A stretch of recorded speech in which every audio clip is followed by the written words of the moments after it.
How does your body interpret the difference between sensations on the internal that might be perceived to generate some threat, or how does your body interpret whether that sensation is something that can be something that's safe?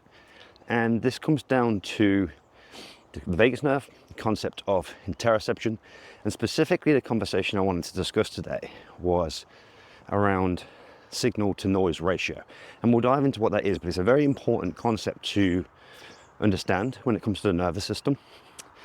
And when you can understand this kind of signal to noise ratio concept, it helps to really implement things into your clients' lives, into your own life, to start to change the way that your psychology interprets your internal sensations. But before we get there, I have been away from the camera for a little while, and that is because my 1-year-old daughter, or she's due to be 1 year old in a few weeks' time, is demanding more of my attention.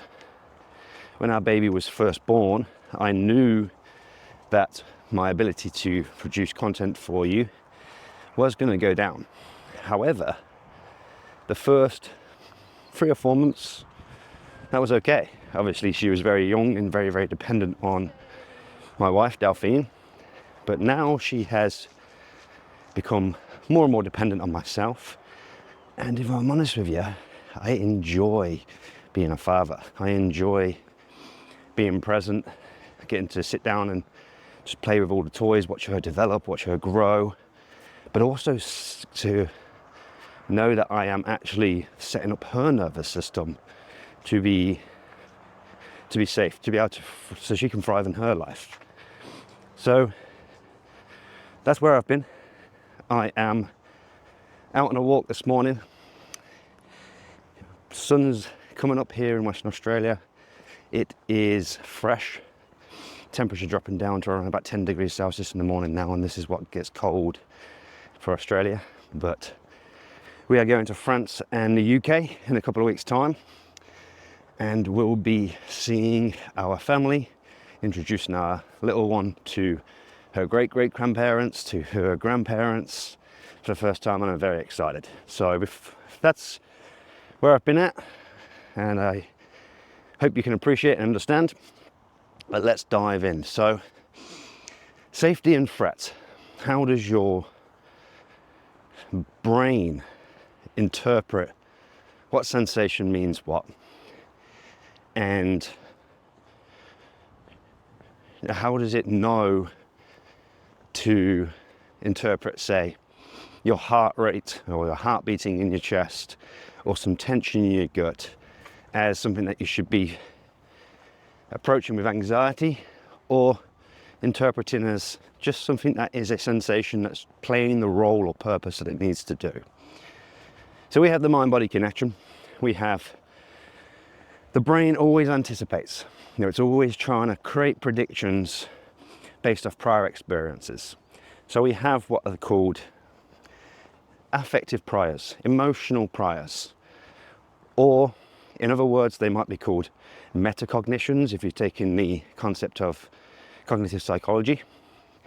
Or if you're looking into trauma work, this is where people say that trauma is stored in the body. That's not quite true. It's kind of stored in the brainstem, but we'll get to that. So information that's being sent down is from the brain. Information that comes from our body and goes upwards primarily comes through either the spinal cord, which will be a reflex. You put your hand on hot water, or hot stove, sorry, you're going to instantaneously pull that hand back without thinking, very, very, very fast, because that information is relayed through the brainstem, which is, from the spinal cord to the brainstem, which is very, very fast information. Then we have the vagus nerve, and the vagus nerve, primarily is 80% afferent fibers.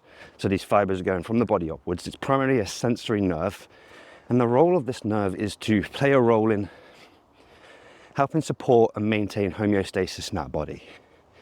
Homeostasis, our pH, blood glucose, salt levels, they all need to be within a certain range for metabolic enzymes to work, and therefore for survival.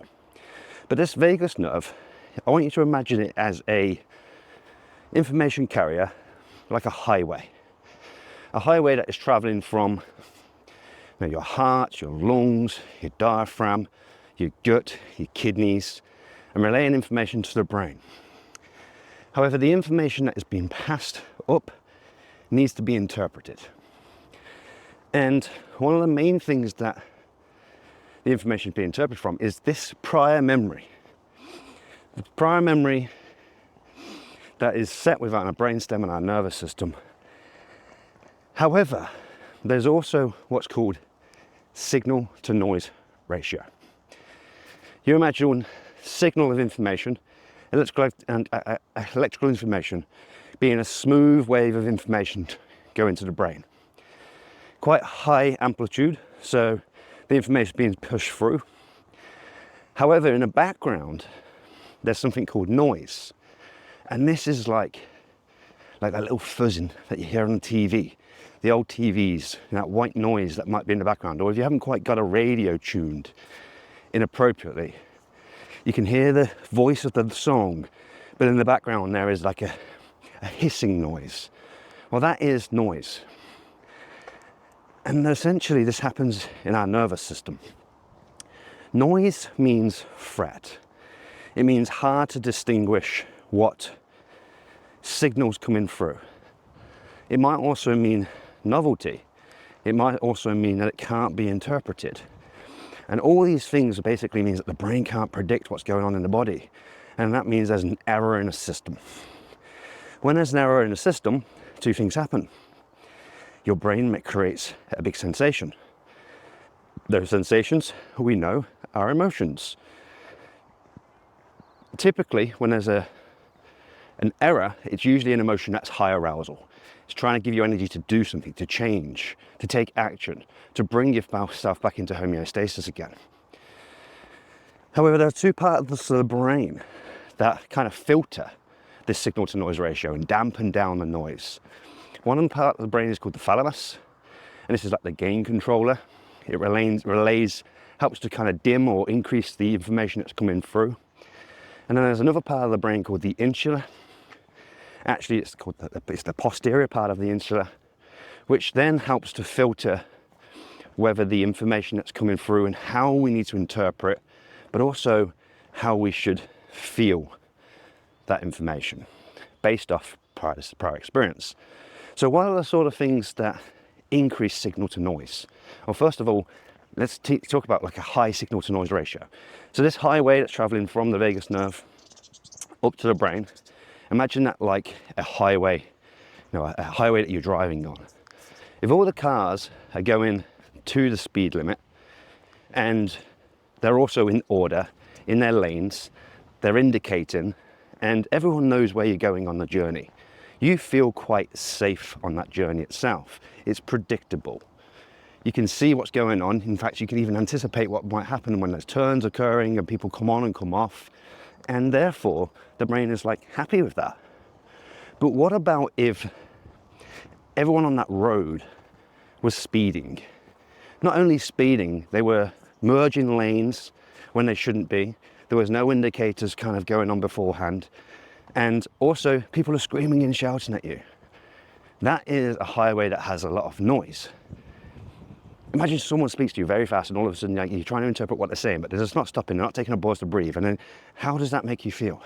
Anxious. So that's exactly what a high signal to noise ratio in our interoceptive systems does as well. It creates anxiety. So things that will increase signal to noise ratio, which actually is positive. We're going to start with the negatives first. Things that are detrimental to signal to noise ratio. This is poor sleep. This is a lack of rest, recovery. This is inflammatory foods. This is excessive screen time. Constantly listen to noise, being exposed to sensory information and not getting away from it. Being disturbed from notifications consistently on social media, or your alarm going off in your pocket. Other things are The pollution in the air, the impact that it's going to have on your immune system, the inflammatory markers in the immune system, cytokines, they all will increase noise in the nervous system. Other things that will cause noise is obviously where the nervous system is at in its state of arousal. That is the main thing that impacts noise, is overall arousal in the nervous system. In fact, it's neuroadrenaline itself that acts on the thalamus, which is the gain controller of signal to noise ratio. And the more neuroadrenaline, the more noise that comes through, the more likely your brain is going to interpret a sensation as a threat. Now, why is this important? Or why does this matter? This matters because it's the difference between interpreting your heart beating in your chest and, like I say earlier, a bit of tension in your gut as being hungry or being excited, to just feeling a threat because there's noise and the brain can't interpret what that signal is. However, if we are to dampen down the noise, make the signal clearer, to slow the breathing down, to increase vagal tone, that is what is increasing signal to noise ratio, dampening down the noise and making the signal clearer. So this is getting appropriate for quality sleep. Now, looking at having dietary foods that are anti-inflammatory, eating things like fish or adding fish oils into your diet, not spending all day in front of a screen. Now, looking after yourself, moving consistently, getting into your body and even playing around with interpreting and being embodied in your body itself. This is going to help increase increase signal and reduce noise. Why is this important as a facilitator to understand this, or a coach to understand? Because we do things like breath hold training. We do things like heartbeat sensing exercises. We put people into situations to expose people to sensations through somatic practices, through trauma-informed practices, through breathwork, conscious connected breathing. The issue is the brain interprets those sensations as noise. And guess what happens? We might re-traumatize. We might actually sensitize people to CO2 rather than build tolerance to that and build tolerance to air hunger. It's the difference between habituation and sensitization when it comes to creating change through things like exposure therapy. So it's really important that we understand this concept, because it means that we can take the appropriate steps in a coaching program, such as making sure people have a ground in breathwork practice. When they ground people, we bring down noise. We're creating a familiar situation or a familiar environment in where people practice their breath work or their movement, so that their brain has familiarity, so it understands the signal and can reduce the noise because there's no longer novelty. Now we're in a position to do things like deeper breath work sessions, to do stronger breath holds. And by doing that, we're going to get what we want. We're going to give the clients the resilience. We're going to make sure that their fears start to unfold away. The monster and thing that's been holding them back is no longer scary to them, because 50% of our perception is weighted to our internal sensations. Actually, if you have PTSD or trauma, it's even more than 50%. Social anxiety, what is that? Focusing too much on your heart rate and what you're feeling in your body rather than being present in the external. Your perception of the external is weighted so much by these priors, this memory that we have in our nervous system. And we need to dampen down noise in our nervous system and increase signal and align this highway so that people can appropriately interpret things, so they can habituate, so they can improve accuracy in their interoception, which ultimately improves self-awareness and emotional regulation. So I'll leave that with you there today. If you have any comments, any questions about this video at all, just drop them below. Don't forget, obviously, I'm going to be bringing out more breathwork protocols that you can use yourself, more practical knowledge, and trying to get more of these episodes out to you. So like and subscribe, and I will catch you soon.